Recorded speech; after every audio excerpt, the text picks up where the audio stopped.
Well, the underlying principle is called thin slices. So as you said, if you saw a very thin slice of cake, you could tell quite accurately what the whole cake looks like without having to see it. And in the same way, if you see a thin slice of someone's behavior, like their Facebook profile, their Spotify plays, the picture of their bedroom, you can tell quite accurately what they're like as a person based on that thin slice.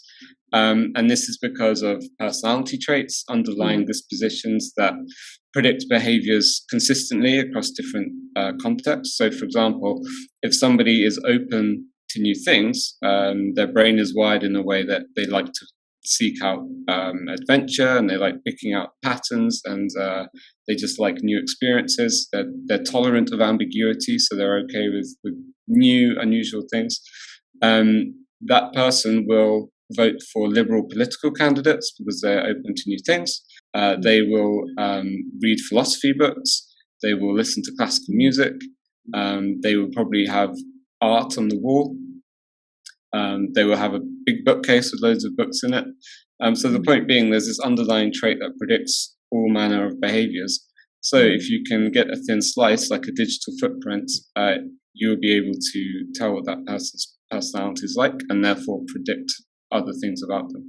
Music choices and impact on emotions, because I think you wrote a paper for Spotify around Spotify and how it's doing a great job of using artificial intelligence it understands our moods and sends us personalized recommendations and notifications, and it's the most intelligent of personalization. I mean, more than Netflix, if I would say.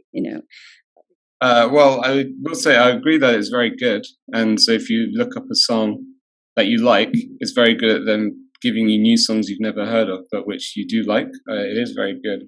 But I know, so I'm working with a data scientist, and there's all sorts of amazing things you can do to extract features from songs, the tempo, the speed, and so you can decipher the genre quite easily, but also you can decipher the type of personalities that it would appeal to. So I don't know how it works exactly, but I assume they're extracting features to see, okay, he's listening to a song that's creative.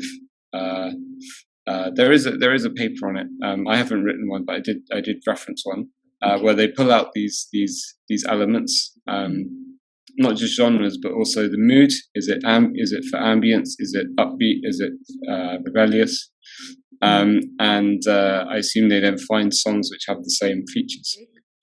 Secret technology insights behind TikTok engagement.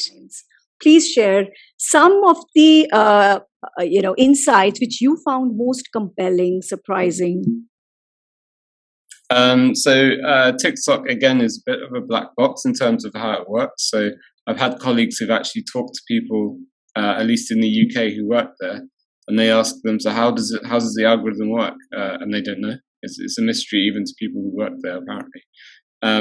But again, I think it extracts features. So this data scientist, again, whom I worked with, he was able to extract visual features, and then we found there are different clusters of content. So you have one that's very popular is basically muscly, shirtless men. And then you have one that's dogs. You have one that's groups of people dancing. We found about over 100 of these clusters. But essentially, TikTok gives you what you want, even subconsciously, because that's what you pay attention to and linger on and maybe interact with. But I think it's what you engage with rather than just swiping. And so it can, if you're watching something and you're engaging with it, it will pull the features from that content and again go and look for things that are similar and feed it to you. And with the article, there are things that make TikTok content more effective. So again, it's these things which grab attention and engage us emotionally. So cute puppies and kittens would work very well. Anything that's a bit surprising or weird, often, to make you engage with the content and keep watching, they'll use curiosity. So they might say, watch this until the end. There's all sorts of these techniques that they use. Right.